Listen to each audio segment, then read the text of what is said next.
Mr. Seboni, what I can say with Mr. Seboni, he was a principal from 1970 when we arrived there as Form 1s in Tembisa High.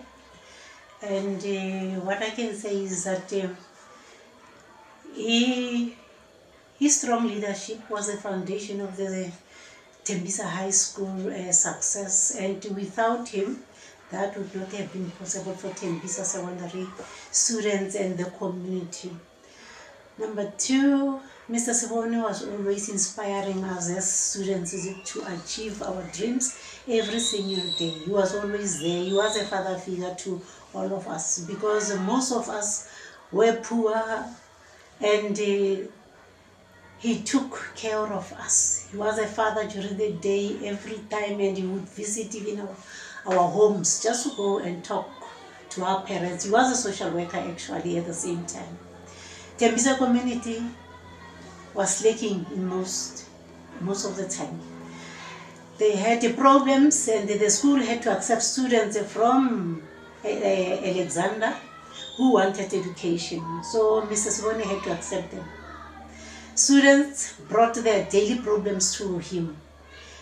And what I can say, he was always able to diffuse most difficult situations simply by showing care and willingness to hear them out. Tembisa Township was big and had only one secondary school. Mr. Seboni, and it was a depressing situation for students who wanted to continue, like some of us, to continue with their education. But what I can say, I want to salute him for taking the fight to our education alone to the Department of Education in Pretoria, demanding a high school in Tembisa. Expansion of classes took place immediately after that. Now Tembisa is enjoying the fruit of his efforts. We had a high school that time, and then he said he even convinced our parents. I remember you called a meeting one time for all the parents, and he told them that he doesn't want to see any student or any child who wants to go outside Tembisa to further his education. He said he was going to keep us as the first group of his matriculants. When I think it was 1973, because the 72 were in Form 3. And we passed well. I remember because he was teaching us arithmetic. And we got distinctions. He was so excited. And that contributed to his fight. Because he told parents that I see kids are struggling. Some of them are going to Isando, Ellensfontein to go and work in companies there like Ozalit and C. So he said to have a secondary high school, he must keep us. That's why he even promised our parents, and he honored that promise, because at Tembisa, classes were extended, and then we had a high school Form 4 and Form 5.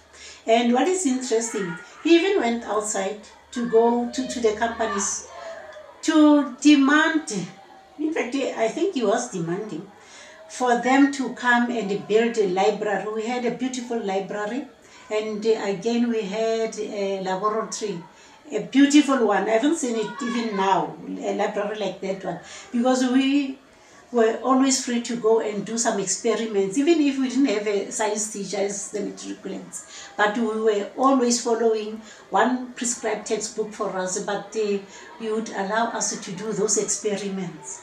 And the hopes of getting somewhere in life, because we always were thinking that they were going to be shattered. We saw a bright light in front of us. He was a fighter. He introduced quite a lot of things to us. And he even went back to our parents to thank them for keeping us at Tembisa High.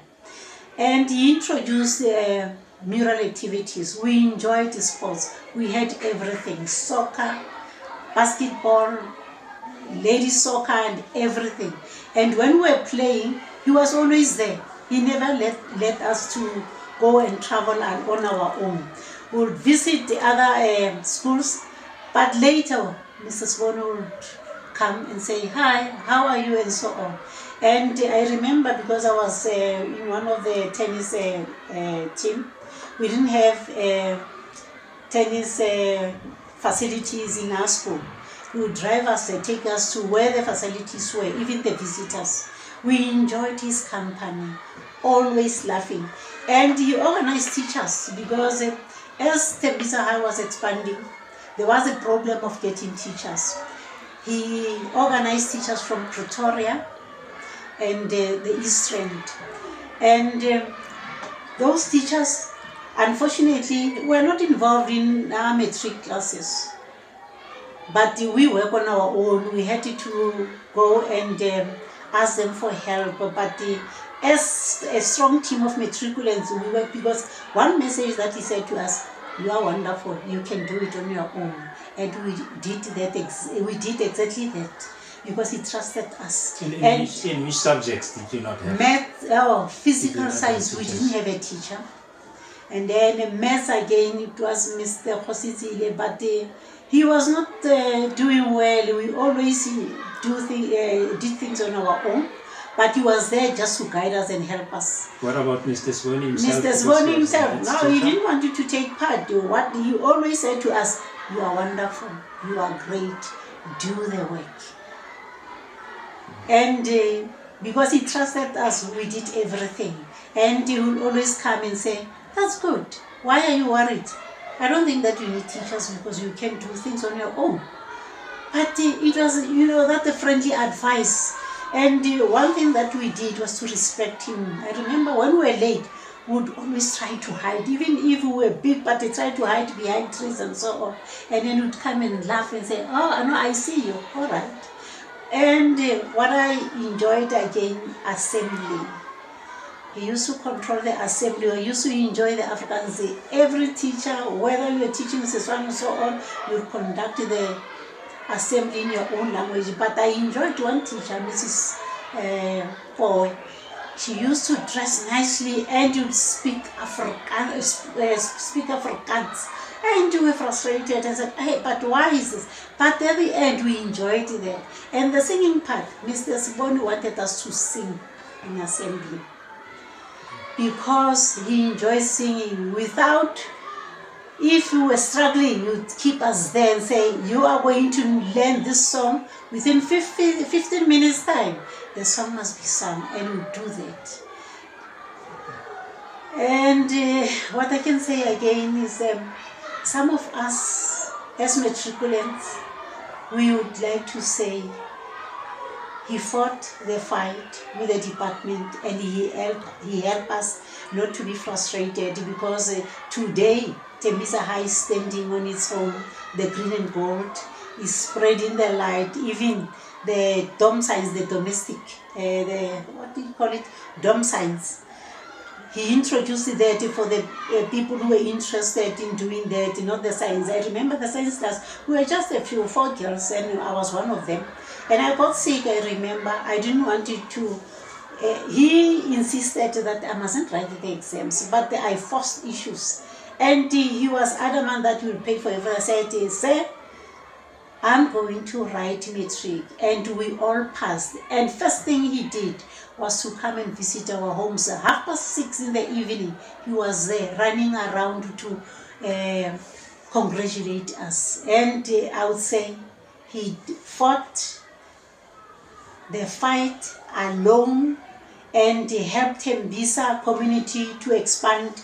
And he introduced one of the secondary schools that came out, because every parent from Alexander, from the East Rand, wanted to come to Tembisa. So Tembisa High was full, and later he said, no, let me expand. And as a fighter, he fought with the department to introduce a new secondary school called Buitumelong Secondary School. That was the first offshoot from Tembisa. And from there, the other offshoot came. And what I would like to say is that Mr Seboni was a fighter, a good leader, who had everything, and who was always there for the kids, to do everything, to do well. And with his smile, even now, when I close my eyes, I always see his smile. Thank you. Thank you very much.